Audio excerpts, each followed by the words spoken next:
Cosatu has confirmed the national strike set to begin on Wednesday will go ahead. Cosatu is joining other union federations in calling on workers to unite to express their frustration at corruption. They'll also be protesting government's failure to increase public servants' wages this year.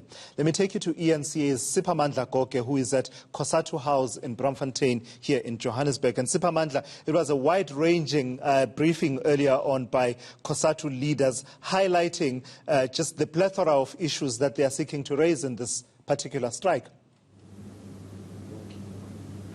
Indeed, and those issues include corruption, job losses, and what they call an assault on collective bargaining. They are saying they will be going all out on Wednesday.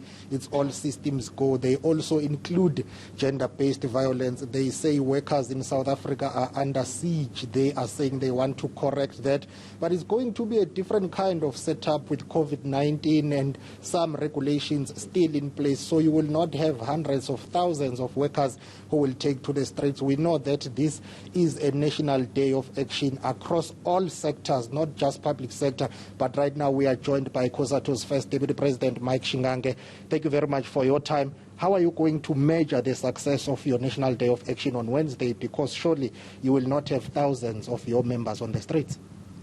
No, thank you very much. No, we think we're going to measure it by the response of the workers, because remember, this is a decision of the workers themselves that they felt that they need to go out there and defend themselves, defend their jobs, defend themselves against the assault on collective bargaining, but also highlighting the fact that even in the workplaces, there's still a lot of scourge of gender-based violence there that kills our young women there in the workers.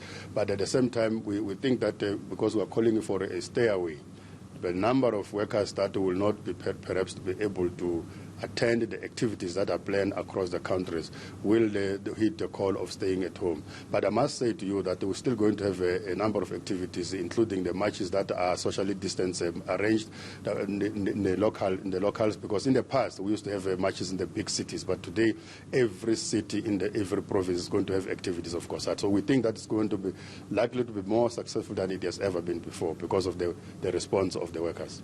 The issues that you are raising are not new issues. Are you not finding joy from government in terms of addressing these challenges that workers are facing? Well, of course, it's not new that the economy is continuously to be on a downward spiral, but we think that it does look like all the other boardrooms engagements that are taking place doesn't seem to yield any result. And particularly during now the lockdown, that the workers in their majority have lost jobs, others have lost their wages. But also we've seen the scourge of corruption at a time when everybody was supposed to be on lockdown. Those who are stealing could not hide themselves behind their bars. I mean, they were able to continue to steal. So we want to highlight those. But including the issue of the gender-based violence, it's not new, but it's continuing. And we think that the society must stand up. But let me also say that never before has we seen a concerted, coordinated assault on the collective bargaining in this scale that we're having. We have never seen a private sector, local government and government conniving to make sure that workers do not get that which is due for them in as far as the collective bargaining is concerned. So it might not be new, but it's at the highest scale. That's why we think we must go and fight for it. And your statement is taking aim at the National Treasurer. You seem not to be happy with Finance Minister Tito Mboweni and Mr. Senzo Mchunu.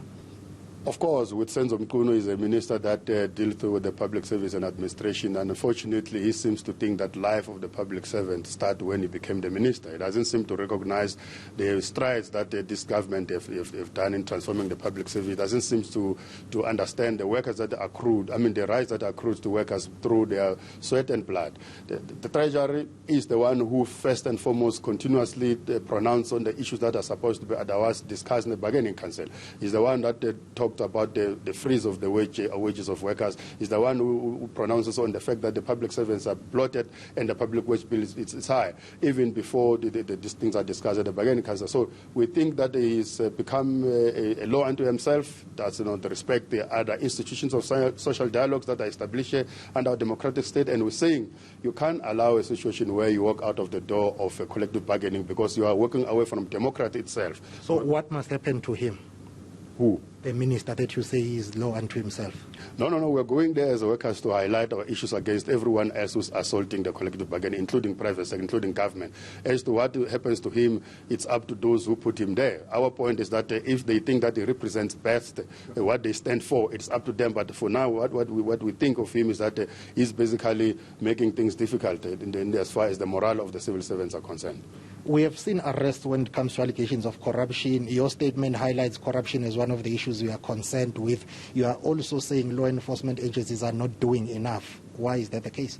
You remember that we took this decision of going on the strike on the 7th, in the 24th and 25th of August, long before there was even any single arrest that has taken place.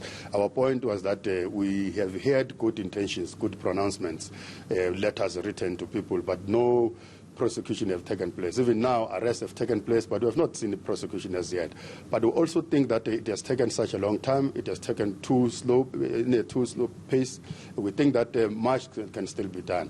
But we think that it is perhaps important for us to continue to make the noise we're making so that we strengthen those who are supposed to act, and so that they can act knowing that they've got the support of society and the majority of our people in South Africa.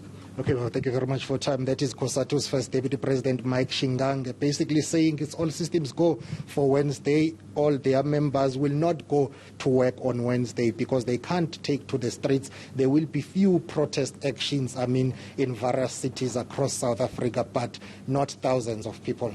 Back to you, right. Studio Tulasizwe.